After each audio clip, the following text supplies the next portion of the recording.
Welcome back to Vivekanand IS ಮತ್ತು KS academy.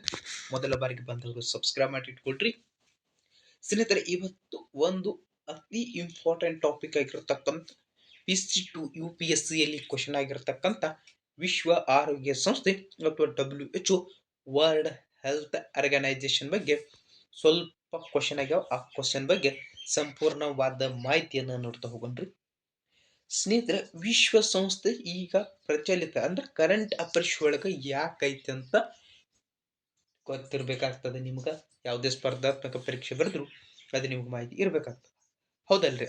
ಆದ್ದರಿಂದ ಈಗ WHO ನಮ್ಮ ಅಮೇರಿಕ ಐತಿರಿ.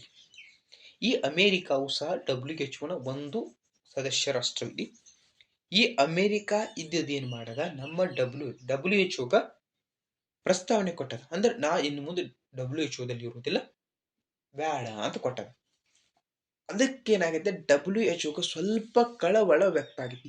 ಯಾಕೆ ಕಳವಳ ವ್ಯಕ್ತ ಆಗ್ತಿತ್ತು ರೀ ಸ್ನೇಹಿತರ ಅಂತ ನೀವು ಕೇಳ್ಬೋದು. ಈ WHO ಅಂದ್ರೆ ವರ್ಲ್ಡ್ ಹೆಲ್ತ್ ಆರ್ಗನೈಸೇಷನ್ ಅಥವಾ ವಿಶ್ವ ಆರೋಗ್ಯ ಸಂಸ್ಥೆಗೆ ಅದನ್ನ ಮೇಂಟೆನೆನ್ಸ್ ಮಾಡಕ ಅಮೇರಿಕಾವು 90 ಅಂದ್ರೆ ಎವರೇಜ್ ಒಂದು 20ರಷ್ಟು ಏನ್ ಮಾಡ್ತದ, ಹಣವನ್ನು ಕೊಡ್ತಿರ್ತದ ಈ WHO. ಆ ಹಣ ಬರೋದು ನಿಂತು ಹೋಗ್ಬಿಡ್ತದೆ. ಅಂದ್ರೆ ಹೆಚ್ಚಿನ ಪಾಲನ್ನು ಹೊಂದಿರುವುದು ಅಮೇರಿಕ, ಆದ್ರೆ ಆ ಪಾಲಿನ ಮುಂದೆ ನಿಂತು ಹೋಗ್ತದ ಅಂತೇಳಿ ಈ WHO ಸ್ವಲ್ಪ ಸಂಕಷ್ಟ ಕಾಡಕತ್ತಿರುವುದು ನೀವು ನೋಡಬಹುದಾಗಿದೆ.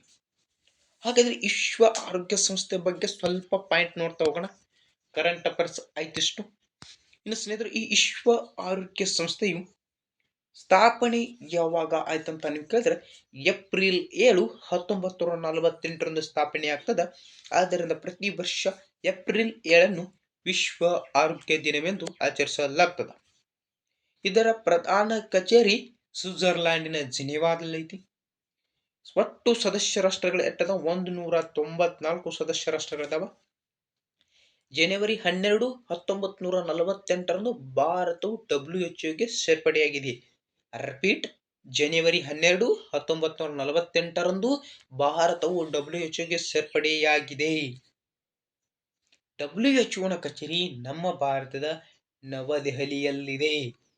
ಆ ಹೆಡ್ ಕ್ವಾರ್ಟರ್ಸ್ ಮತ್ತು ಪ್ರಧಾನ ಕಚೇರಿ ಇರುವುದಿಲ್ರಿ. ಪ್ರಧಾನ ಕಚೇರಿ ಸ್ವಿಟ್ಜರ್ಲ್ಯಾಂಡಿನ ಜಿನೆವಾ. ನಮ್ಮ ಭಾರತ ಒಳಗೆ ಒಂದು ಕಚೇರಿ ಐತಿ, ಅದು ನವದೆಹಲಿ, ಅದು ಡೆಲ್ಲಿ ಒಳಗೆ ಐತಿ.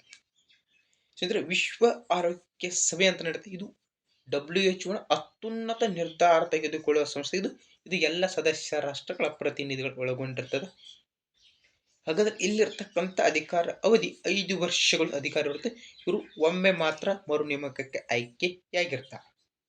ಇಷ್ಟು WHO ಬಗ್ಗೆ ಮಾಹಿತಿ ಐತಿ. ನೆಕ್ಸ್ಟ್ ಕ್ಲಾಸ್ ಒಳಗೆ ಅದರ ಉದ್ದೇಶಗಳೇನು, ಯಾವ ರೀತಿಯಾಗಿ ಅದು ಸಕ್ಸಸ್ ಆಗೋದು ಎಂಬುದನ್ನ ಹೇಳ್ಕೊಡ್ತೀವಿ.